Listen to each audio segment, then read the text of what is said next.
Nilagdaang MOU ng Pasay LGU at Indonesian government target na makamit ang 6% GDP ng Pilipinas ayon kay City Mayor Emmy Calixto Rubiano. Naritong report.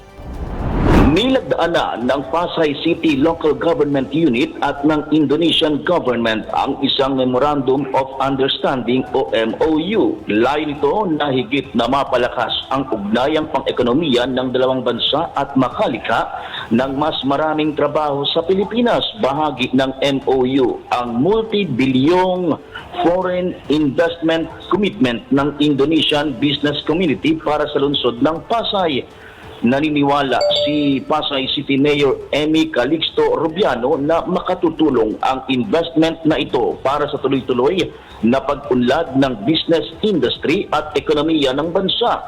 Naniniwala rin si Mayor Rubiano na magre-resulta ang kolaborasyong ito sa economic expansion at posibleng paglago o pagpalo sa 6% increase ng gross domestic product o GDP ng Pilipinas. Tiwala naman ang alkalde na pasisiglahin ng nalagdaang MOU ang local economy at local business sa Pasay City at makalilika ng positibo at epektibong economic activity sa bansa na sumasalamin aniya sa makabuluhang milestone na higit na magpapalakas sa Philippines-Indonesia economic relationship. Inayag naman ni Indonesian Ambassador Agus Widjojo na mahalaga ang nalagdaang kasunduan upang lalo pang mapatatag ang ugnayan sa pagitan ng Pasay City Government at Indonesia.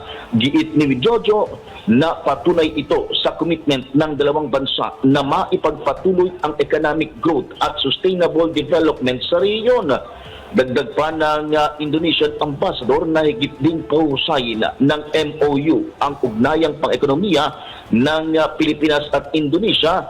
Lilika ng maraming trabaho at makatutulong ito sa GDP growth ng Pilipinas at mapananatili ang economic sustainability kabilang na ang pagpapabuti sa pamumuhay ng bawat Pilipino.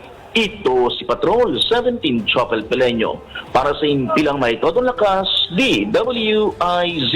Nagbabalita ng tama, naglilingkod ng tama.